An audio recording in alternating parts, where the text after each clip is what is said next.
Warning, the following may contain sentient windmills. Join fantasy authors Phil Tucker, Timandra Whitecastle, David Benem, Benedict Patrick, and Josiah Bancroft as they roll dice and take on the bad guys in a game of Dungeons and Dragons. 5 authors, 5 worlds, 1 adventure. It's time to get crit-faced.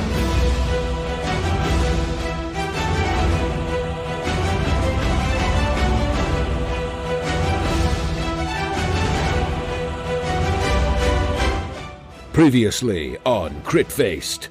In search of Irina, the group has finally arrived at the town of Vallaki.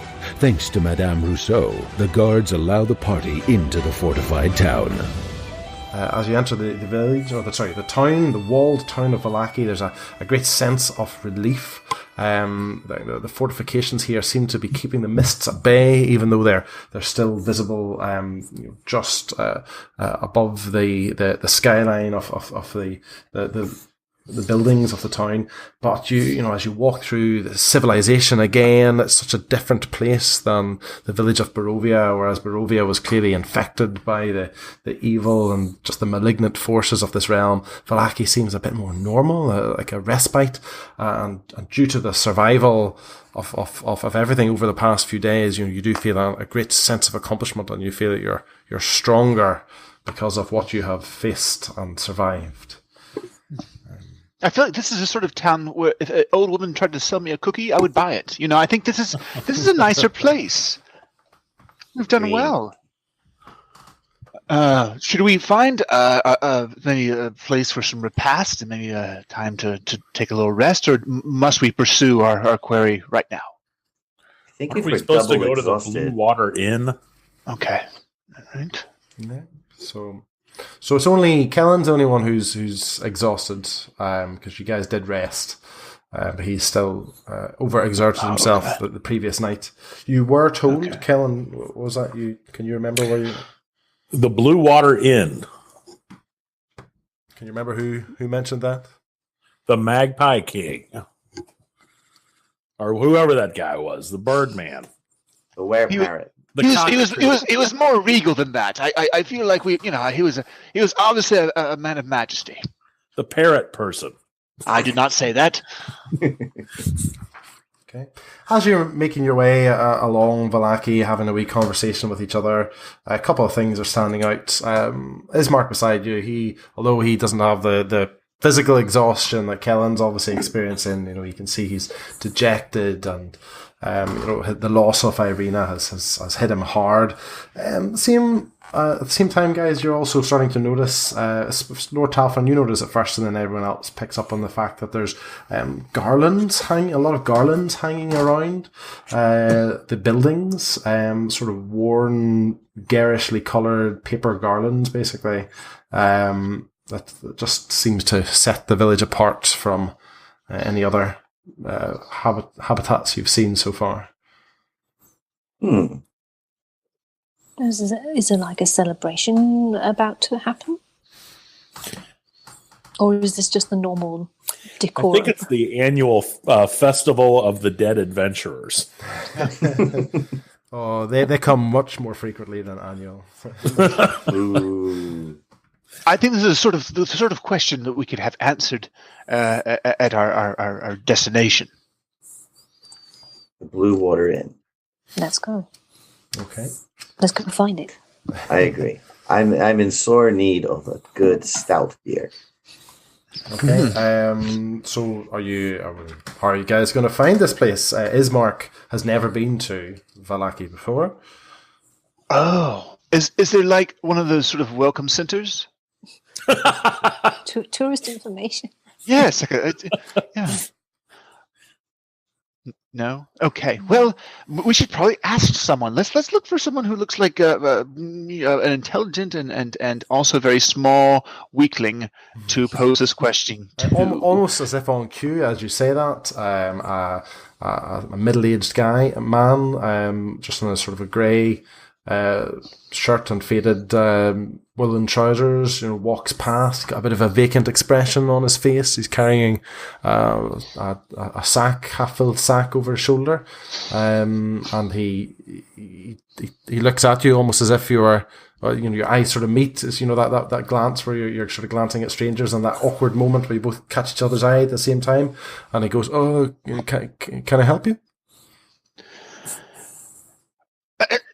Yes, we are strangers to your wonderful city, and we are looking for some repast. We've heard of this place called the Blue Water Inn. Could you point us in the direction of it, sir? Yeah, sure. It's just up the main road. See, if you follow on here, it'll be on your right. You'll see they'll probably have a fire going this time of the day. If you just look for the chimney with the fire, I'll imagine that'll be them. Chimney with the fire. Very, very, very good. And may I ask you another question? What is the current celebration that these garlands denote? No, that's been, you missed it, I'm afraid. We'll have one coming up though. That was the celebration of the Wolf's Head Jamboree. That's the one. There's been so many recently. I've forgotten. The Wolf's Head Jamboree was last week. We haven't got next week's celebration. In fact, the Festival of the Blazing Sun's only in a couple of days. Actually, we haven't started decorating for that one yet. Oh, that's exciting. So many reasons to celebrate in Ravenloft. It's a beautiful, beautiful time. Like literally once a week. Does everyone have... by choice? Yeah. Well, is this a religious holiday, or is? And he looks. You can see he looks a bit uneasy as you as you're sort of pressing him on this, and he says, "Have you? Are you new to the town?" Yeah, just arrived. You have no idea. Yeah. Well, the Wolf's Head Jamboree was last week. The Festival of the Blazing Sun is next week. We haven't been told what's happening after that yet. We do this a lot. But then who decides? Oh, the Burgomaster. Where can we find this Burgomaster? Baron Vallakovich? Well, at his house, I imagine. I can't imagine he'd let you in, but yeah. Is he a true Baron what? Can you say it again? Well, is he a true baron? Yeah. I mean, I don't know. He's always been called a baron. He's got a lot of money, and he's got a lot of soldiers. What else do you need to know other than that? What's his silver store like? Does he have a lot of silverware? What? Why would you even ask that? And he looks at you with a bit of suspicion, just making note of your garb, really, for the first time. Sorry, Master Sonner, were you saying something? Oh no, I think I'm done. Yeah. Right.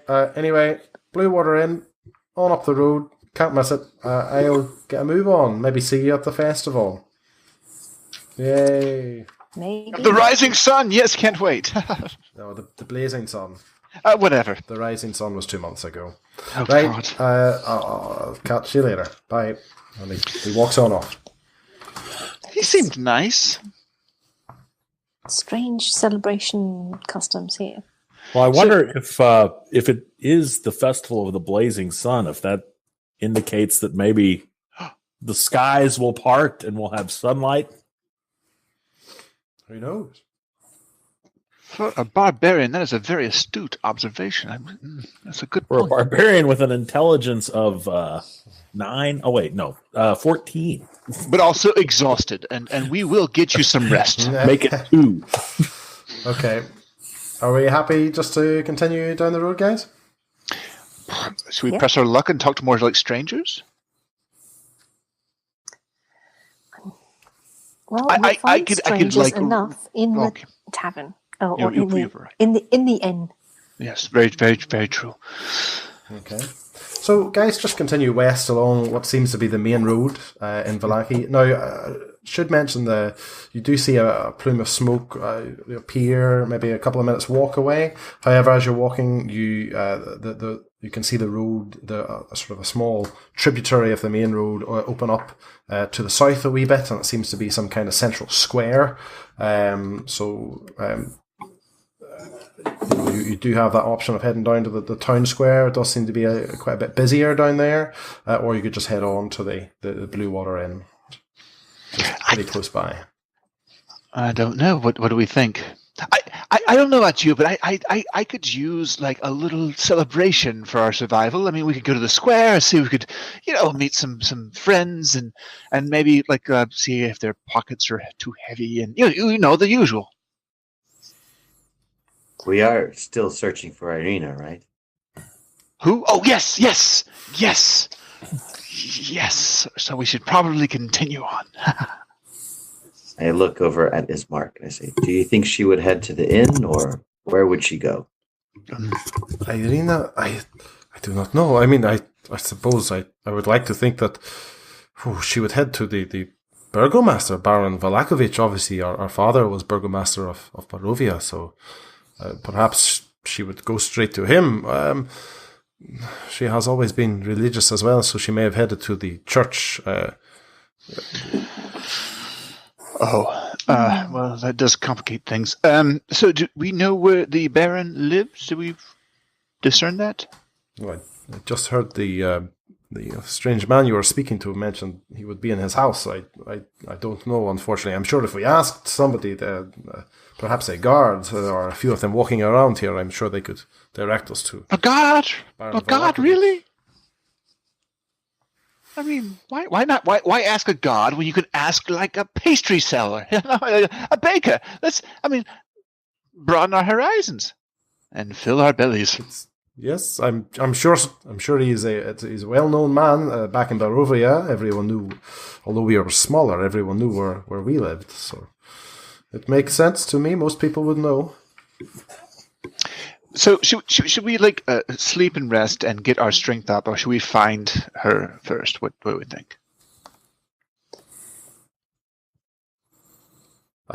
Personally, I do not think she is in Vallaki at all. I think we have lost her somewhere on the road, or someone has. Well, then let's rest. Why do you think that? It has taken us so long to get here, and to get through the gates. I cannot see Irina doing that by herself.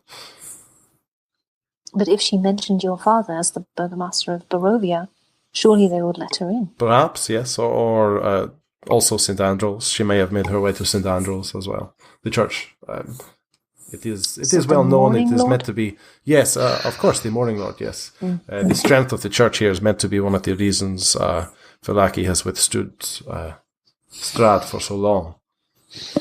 But as I said, I'm beginning to doubt at all whether she is even here.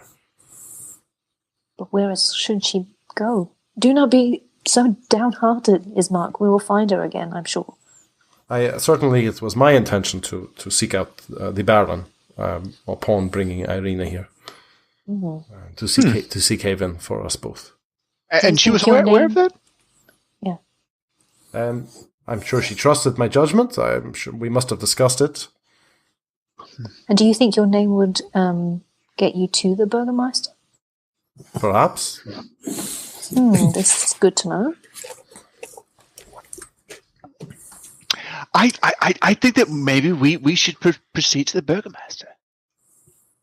But we're still pretty wary from our trip. Okay, well, what's the downside of sleeping? We can make ourselves more presentable. Oh, well, that sounds like an upside. We would waste a lot of time. If Irina is in a situation where she needs rescuing, we would waste a lot of time sleeping. I'm exhausted. You smell exhausted. Rest. He is like our fiercest warrior. I don't mean he's our most expendable warrior, Master. So maybe we should get him all rested up, and then we go present ourselves for the bloodletting. I mean, for meeting the burgomaster. I do think it would behoove us if we first, take maybe a short rest, go to this inn, see if maybe she's found her way here and is asking for us. That's a very good point. I agree. And the were-parrot did tell us to go to the inn, correct? Yes. So maybe there's something there that the were was anticipating that we'd meet somebody, or there's help waiting us there. That's true. Yeah, so maybe Irina also knows that we were given that name, so she may. That's correct. She may have made her way there as well. Let's follow the chimney that is smoking and see. Worst case scenario, we get a meal and a rest. On the walk there, do we happen to see any magic weapon stores? Do you want to do a perception check? Sure. Yes.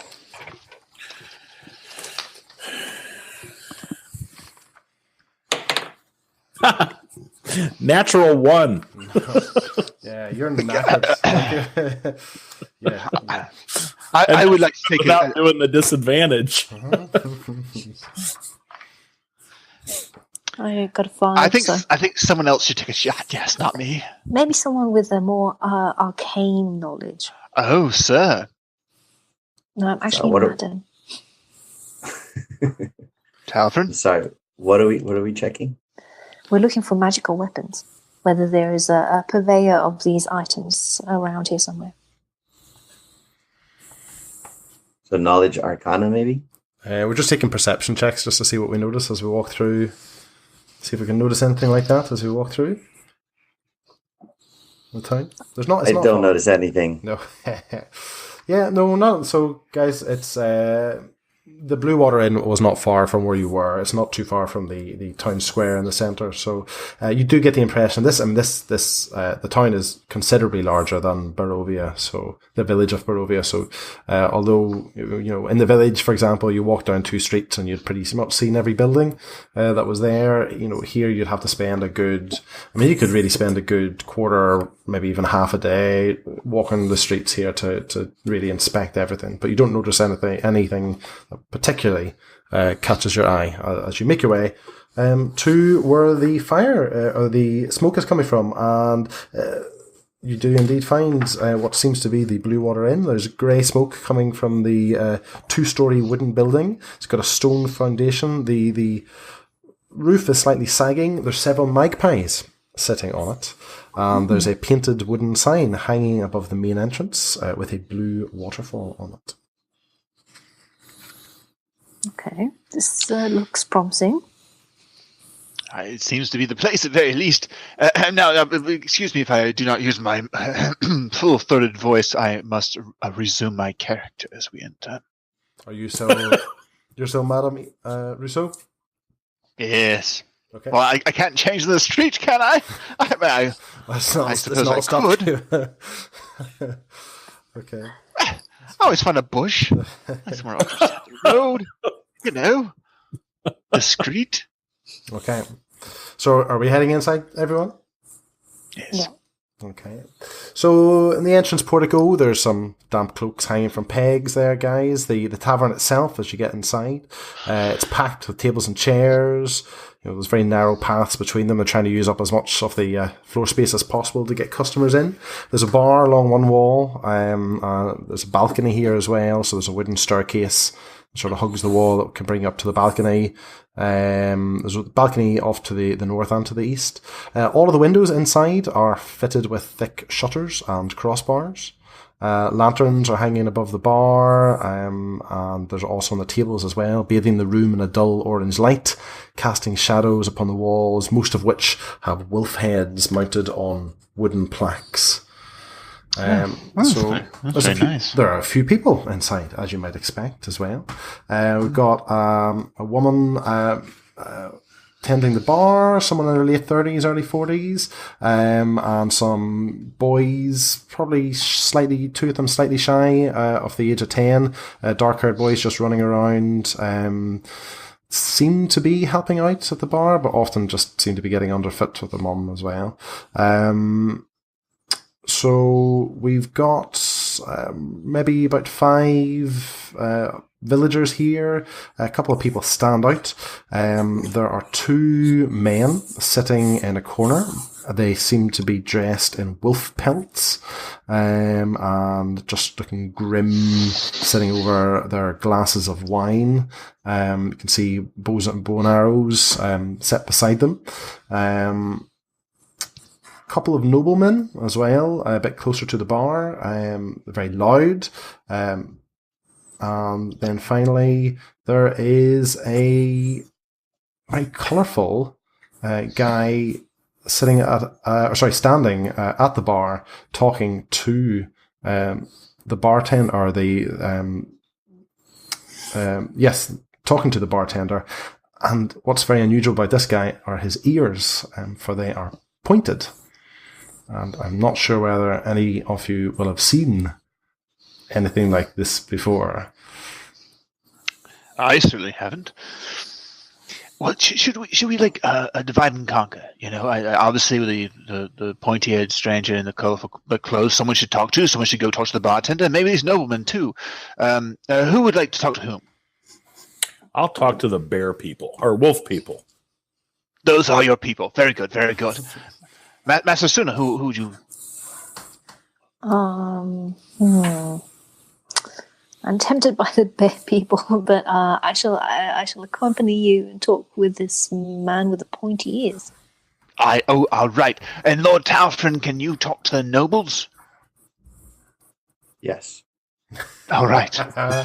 All right. We have a plan. Okay, as you split up, we'll go to Kellen first. Okay, Kellen, you've got these two grim-looking guys sitting over by themselves. What's your plan of approach? I'll introduce myself with a series of grunts and guttural sounds, and then bid them a good day. So they both look up at you, hands sort of clasped around their drinks, tightly, as if they're sort of getting ready to almost pull it away from you. They give you a grunt of acknowledgement back. And then the one that seems slightly older, got a bit more grey in his beard, he looks at you and he says, "How can I help you, stranger?" I'm new to these parts, and unlike the rest of this rabble, you two look like you can handle yourselves. Seem like my kind of fellas. Can I join you for a drink? Do you want to take a persuasion check? I'm sure this will go great. Oh, yes, you're exhausted, aren't you? Oh, God. Well, 5. So you sit down, put your head on the table. Okay. So the older one looks at you and says, "Not today, stranger. We're busy." And the slightly younger one sort of almost echoes him. He says, "Not today." Okay, fine. Master Suna, I think that McGrag is having a hard time. I'm going to go purchase a round of beer and carry it to the table and support him. Can you handle the pointy-eared stranger on your own? I shall try my best. All right. So I proceed to the bar and say, "Sir, give me 4 of your strongest, foulest beers, like whatever is large and strong and cheap." So it's a lady tending the bar. Thank you, sir, ma'am. I have cataracts. It's just wine here in Vallaki. I'm fairly certain we only have wine in the whole of the valley, but I'll certainly give you a little bit. Sorry, who is it you're looking this for? Just our friends. Our wolfish friends over there. Lupine, friends. You know. Are you sure? What do they drink? Are you sure you want to buy them something? Of course. I mean, well, yes, they look very friendly. All right. Purple grape mash number 3 is their preferred, so I'll give you some of that. Sounds disgusting. Yes, make 4. Make it 4, please. Thank you. That would be 12 copper pieces, please. And yes. I'll bring them straight over to you. And here's some money. Okay. Thank Do you. I have money? Okay, there you go. So are you? So the I'm going to go to the table and help McGregor and say, "Oh, there you are. Oh, you look so exhausted. Excuse my friend. He's had a very, very long day. But let me buy us all around, and we can talk about, this lovely, lovely bar. This is a lovely inn, isn't it?" Normally I'd give you disadvantage, but because you're buying around, we'll just bring it back to normal. So do you want to just take a persuasion check? Yes, I do. Okay, persuasion. I do have an persuasion plus 5 and 12, 17. Okay, yeah. So the older one grunts and shuffles over, and the younger one copies him, basically leaving space for both of you. And they say, and the older one says, "This'll take me about 2 minutes to drink. That's how long you've got." The younger one says, "That's how long you got." That's plenty of time to enjoy your fine company. I would suspect. We're looking for someone. I don't know if perhaps you've seen any sort of strangers come through recently who are remarkable to you. The strangest one here is that singer over there, and he points at the garishly coloured pointy-eared chap at the bar. Yeah, Rictavio is the strangest thing I've seen in the past few months. Yes, singers are very strange. I think they're overrated as well. Everyone can sing. Acting is something else, though. But that's not here nor there. So no one else. No, perhaps. I think it would probably help us if we knew what you were looking for. The other guy goes, "Knew what you were looking for?" Well, a youngish woman who might be traveling alone. We're all looking for a youngish woman. All right, that's lovely. That's lovely. So that's a no. No youngish women that come in. Plenty around here. Well, no, she's more of like, so she would seem remarkably noble born. If you're interested in noble women, talk to the Watcher brothers over there. And he points to the nobles. You gotta watch out, though. This is very good advice. And I have one more question, since we're enjoying this lovely cup of, wine. He holds up the glass or the cup, and he goes, "I think one more question's all you bought so far." Well, but you don't know who I am, so I think you will have questions of your own if you have any sense. But the last question that I would have for you is, do you know where we could find the Burgermeister? The Burgermaster? The Baron? Yes, the Burgermaster, yes. The Baron, as you would call him, yes, I'm sure. Just head to his house.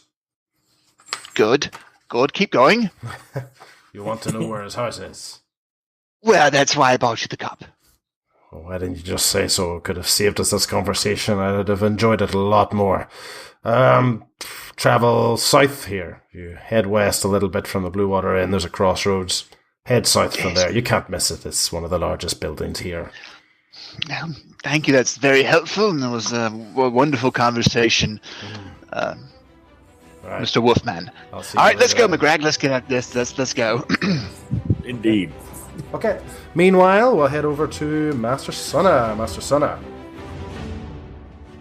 Crit-Faced is a weekly Dungeons & Dragons podcast. To make sure you never miss an episode, and to get an exclusive prequel episode of the podcast, where you can find out what our characters were up to before this adventure began, head over to critfacedpodcasts.com and join our Crit-Faced fan group.